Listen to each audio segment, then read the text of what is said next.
Margaret Knight was a woman who saw a problem and fixed it. She invented the machine that made the flat-bottom paper bag, the kind we still use every day. Before her, paper bags were flimsy and hard to fill. She changed all that. Her story is one of smart ideas, hard work, and fighting for what's right. She was born a long time ago in 1838 in Maine. Her full name was Margaret Eloise Knight. Her father died when she was young. Her family moved to a mill town in New Hampshire, a place called Manchester. This was a time when factories were growing fast. People worked with big, noisy machines all day. Even as a little girl, Margaret was different. She wasn't playing with dolls as much as she was taking things apart. She liked tools. She loved to figure out how things worked. This wasn't really what girls were supposed to do back then. Most people thought girls should focus on sewing or cooking, but Margaret was drawn to the clanking and whirring of machines. She had a curious mind, always observing. She had a knack for understanding mechanics, how gears and levers moved. This was a gift she had from a very young age. One day, when she was only 12 years old, she saw something terrible. She was visiting a textile mill where her stepfather worked. She watched as a shuttle flew off a loom. It was a dangerous part of the machine, and it could seriously hurt workers. And it did. A worker was injured right in front of her. This stuck with her. She went home and started thinking. She thought about how the loom could be made safer. She designed a safety device. It was a simple stop-motion mechanism. It would automatically shut down the loom if something went wrong, like if the shuttle went off course. She told the mill workers about her idea. They liked it and used it. This device saved many people from getting hurt. She never got a patent for this first invention. She was just a kid. But it showed everyone around her that she had a special talent. She could see problems and come up with practical solutions. This was her way. As she grew up, Margaret worked in different factories. She saw many kinds of machines. She kept learning about how they worked and how they could work better. She always had an eye for efficiency. This background in factory work and her natural mechanical smarts would lead her to her most famous invention. The paper bag at that time was not very useful. It was more like an envelope, a V shape. People made these bags by hand, one by one. Imagine trying to fill a grocery bag that can't stand up. It was clumsy. Stores needed a better way to package things, and customers needed a better way to carry them. The world was changing. People were buying more goods. They needed packaging that was strong and easy to use. Margaret Knight was about to give them exactly that. Before Margaret Knight came along, paper bags were a pain. Seriously, they were. They were mostly like big envelopes. Think about an envelope, but maybe a bit bigger. They were made by hand. Someone would cut a piece of paper, fold it, and glue the edges. They had a pointy bottom. These bags couldn't stand up on their own. Try putting groceries into a bag that just flops over. It was hard, it was slow, and it took a lot of people to make these bags, one at a time. This made them expensive too. Stores really struggled with this. Imagine a busy shop, maybe a general store where people bought all sorts of things from flour to nails. Each item had to be carefully wrapped or put into one of these flimsy handmade bags. The store clerk would have to hold the bag open with one hand or prop it up, and then try to put the goods inside with the other. It was a mess. It wasted time, and time meant money for the store owners. Margaret had worked in various factories her whole life. She was always around machines and manufacturing processes.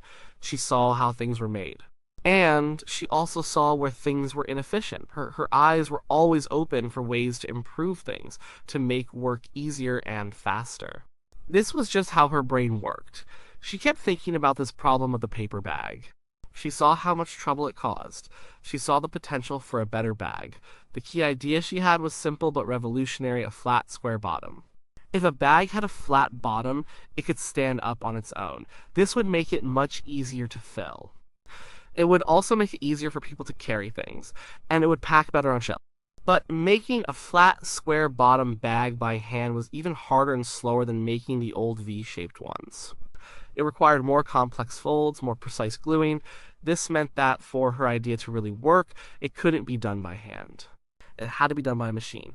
This was the big challenge. How do you design a machine that can take a flat sheet of paper and, in quick succession, cut it, fold it, crease it, glue it, and then press it into a perfectly formed square bottom bag?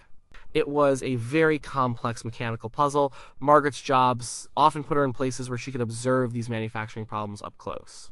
She worked in paper mills, in textile mills, always around the processes of cutting, folding, and joining materials. She understood how raw materials could be transformed by machinery. Her previous invention, the safety device for looms, showed she could design a solution for a moving machine. Now she needed to apply that same genius to the paper bag. She must have spent countless hours in her head imagining the moving parts, the cams, the gears, the levers. How would the paper feed into the machine? How would it be held steady? What would do the folding? How would the glue be applied? All these details had to be worked out. This was not a simple task. It required a deep understanding of engineering and a lot of creative thinking. She wasn't just thinking of a better bag, she was thinking of a better way to make the better bag. This was the real heart of her invention.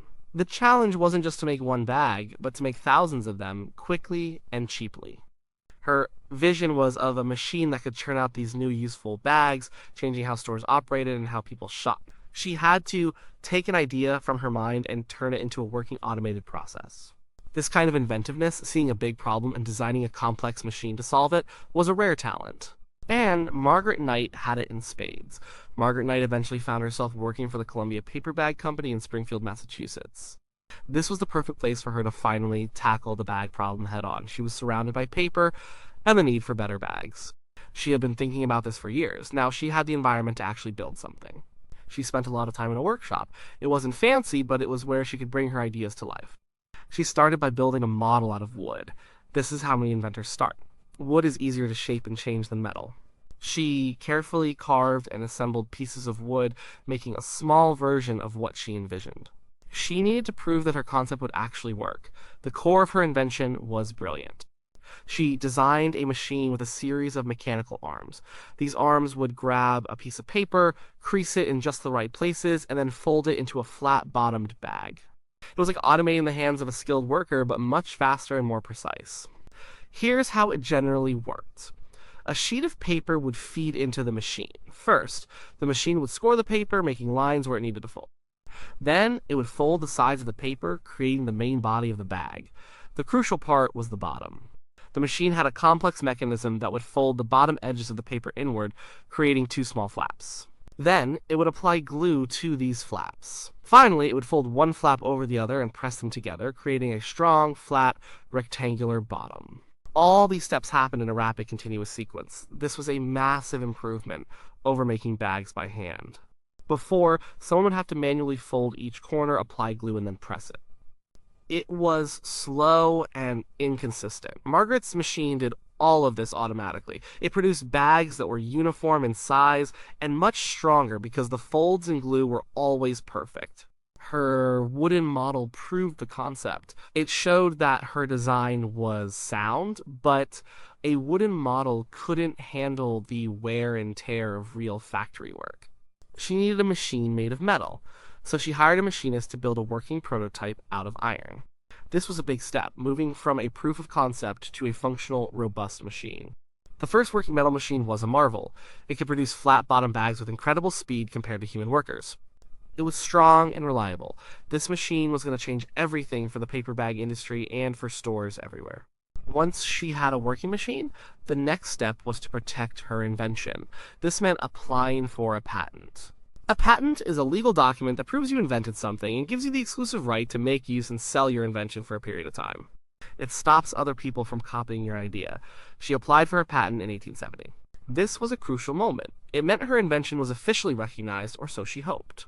But things were not going to be that simple. She was about to face a big challenge to prove her ownership. Applying for a patent was supposed to be the final step after creating her amazing machine. But Margaret Knight's journey was far from over. In fact, it was just beginning to get really tough. She faced a challenge that was all too common for inventors, especially for women in that era. Someone tried to steal her idea. This person was a machinist named Charles Annan. He had seen Margaret working on her machine, he had watched her develop her wooden model and then her metal prototype. He knew what she was doing, and he tried to take credit for it. Charles Annan filed for a patent for a bag-making machine that was almost identical to Margaret's. He claimed that he was the inventor. He believed that a woman, particularly a woman in the 1870s, couldn't possibly have invented such a complex and ingenious piece of machinery. This was a common prejudice back then. Many men thought women weren't capable of such technical feats. Annan tried to use this prejudice to his advantage, but Margaret Knight was not someone to be pushed around. She was determined and fiercely protective of her work. She was furious when she found out about Annan's patent application. She knew her invention was her own, and she was ready to fight for it. The case went to court. It was a long and difficult legal battle. Margaret had to prove that she was the true inventor. This meant presenting evidence explaining her machine in detail and calling witnesses. She had to lay out her entire creative process for the court to see. Her evidence was strong. She had her original detailed drawings of the machine. These drawings showed her concept and design clearly, dated from when she first started working on it. She also had her original wooden model. This physical model was concrete proof of her invention, showing the intricate workings of the folding and gluing mechanisms. And she brought in witnesses. These were people who had seen her working on the machine, who had seen her develop it from the very beginning. They could testify that she had been working on it long before Charles Annan ever tried to claim it as his own. During the court proceedings, Margaret had to explain in plain language exactly how her machine worked. She had to show how each part functioned, how the paper was fed, how it was creased, how it was folded, and how the square bottom was formed. Third, she had to demonstrate her deep understanding of every gear and lever. It was a rigorous examination designed to test the true inventor's knowledge. Charles Annan, on the other hand, struggled to explain the machine's inner workings. He couldn't articulate the details in the way Margaret could. His explanations were vague and unconvincing. It became clear that he did not truly understand the invention because he had not created it. The court listened to all the evidence. They looked at Margaret's drawings and her model. They heard the testimonies of her witnesses, and they heard her clear, concise explanations of her machine. In the end, Margaret Knight won the case. The court ruled in her favor. They recognized her as the rightful inventor of the flat-bottom paper bag machine. Her patent was officially granted in 1871.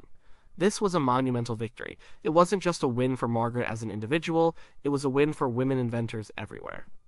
It showed that women were capable of complex mechanical innovation and that their work deserved to be recognized and protected. It set a precedent. Margaret Knight's perseverance against the sexism and attempted theft of her time was an inspiring testament to her strength and brilliance. She had fought for her invention, and she had won. Margaret Knight's invention, the machine that made the square-bottom paper bag, changed the world in ways many people don't even think about. It might seem like a simple bag, but its impact was huge. First, it revolutionized retail. Before her machine, paper bags were expensive and slow to make. Stores often wrapped items in paper or tied them with string. With her invention, bags became cheap to produce and available in huge numbers. This meant store clerks could pack groceries and other goods much faster. Imagine a grocery store today without paper bags or plastic bags. It would be chaos. Margaret's invention helped create the modern shopping experience. It made it possible for people to buy many items and carry them easily. Customers loved these new bags. They were strong, they could stand up on their own, making them easy to fill at home with other things or just to keep organized. They were convenient to carry. This seemingly small change made everyday life much easier for millions of people. It sped up commerce and made shopping more efficient for everyone involved. The square-bottom bag became a ubiquitous part of daily life, something we often take for granted. But Margaret Knight didn't stop at the paper bag machine. She was a true, prolific inventor. Her brilliant mind kept coming up with new ideas and solutions to problems. Over her lifetime, she had over 100 inventions, and she was granted 27 patents. This shows she wasn't just a one-hit wonder. She had a deep, sustained passion for inventing. Her other inventions covered a wide range of fields. She designed machinery for shoe manufacturing. She invented a rotary engine, which was a very advanced concept for her time. She also came up with ideas for window frames, and even an early version of a clothes unwringer, which helped with laundry. Her inventions touched on many different aspects of industry and daily life. She continually sought to improve processes and make tasks easier through mechanical means. She worked for various companies throughout her life, always contributing her inventive genius. Margaret Knight died in 1914 at the age of 76. She spent her entire life observing, thinking, and creating. While she wasn't widely famous during her lifetime, her work lived on. Her paper bag machine became the standard for the industry. Much later, her genius was officially recognized. In 1989, she was inducted into the National Inventors Hall of Fame. This was a well-deserved honor, placing her among the greatest inventors in American history, alongside people like Thomas Edison and Alexander Graham Bell. It cemented her place as a pioneer. Her story is more than just about a paper bag. It's about persistence. It's about mechanical genius that saw beyond the obvious. It's about breaking barriers in a time when women were often overlooked or dismissed in technical fields. Margaret Knight showed that intelligence and ingenuity know no gender. Today, every time you go to a grocery store or any shop that gives you a flat bottom paper bag, you are using the direct result of Margaret Knight's hard work and brilliant mind. She is one of those unsung heroes whose inventions are so fundamental to our lives that we barely notice them. But the modern world wouldn't be the same without her. She truly was the woman who invented the modern paper bag and much, much more.